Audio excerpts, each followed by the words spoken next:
Sherman Steak? Welcome to episode 3 of Nauvoo. I thought you were going to steal my 22.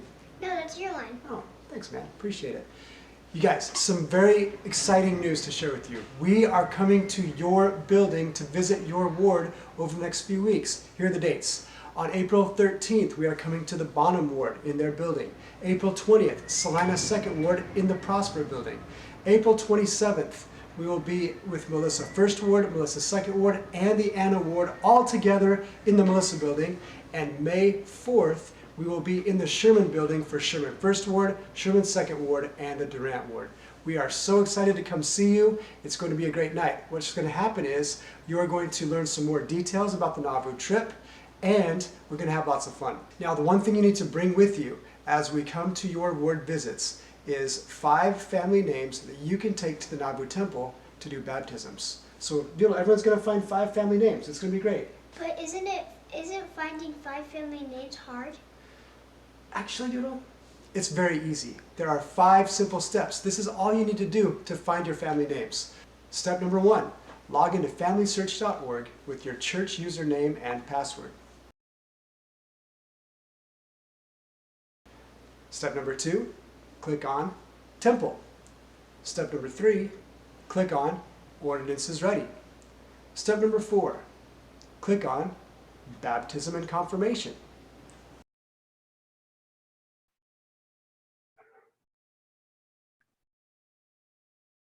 And then step number 5, click on Take to the Temple.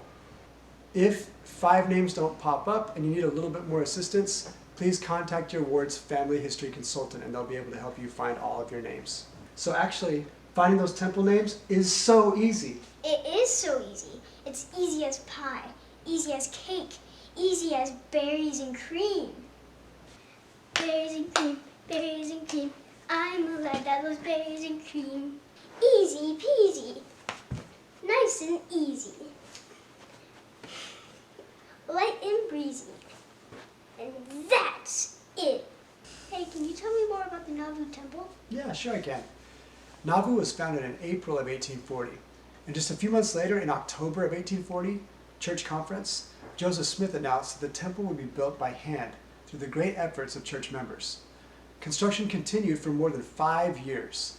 And even though the saints were super poor, they built a magnificent temple, the second temple dedicated in the history of the church. In fall of 1845, the Latter-day Saints were about to be kicked out of Nauvoo by mobs, but they were determined to finish the temple so that worthy saints could receive temple ordinances before leaving to the west.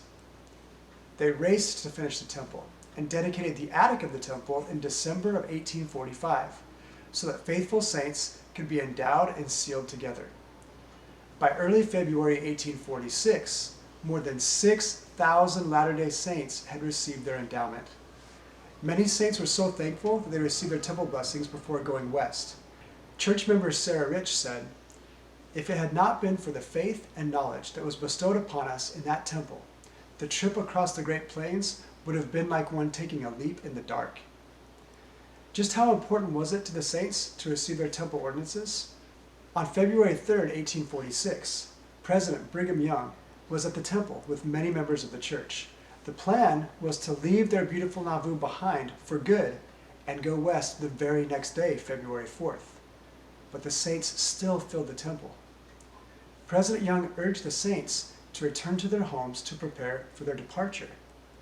In his history, President Young recorded, "Notwithstanding that I had announced that we would not attend to the administration of the ordinances, the house of the Lord was thronged all day, the anxiety being so great to receive. I informed the brethren that I was going to get my wagon started and be off. I walked some distance from the temple, supposing that the crowd would disperse, but on returning I found the house filled to overflowing. Looking upon the multitude, and knowing their anxiety, as they were thirsting and hungering for the word, we continued at work diligently in the house of the Lord. 295 persons received ordinances."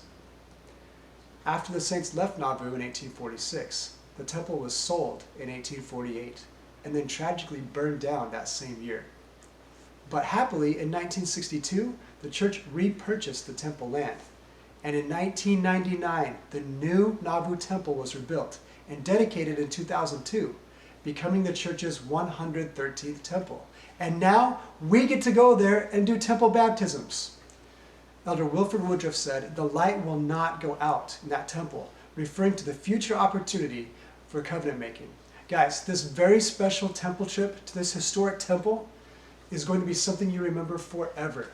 And it's going to get you excited and ready to receive your own endowment someday soon. The saints knew the great importance of temple covenants and how those covenants would help them through the very hard trek to the west. You can feel this same strength and power from your covenants and the covenants that you'll make in the future.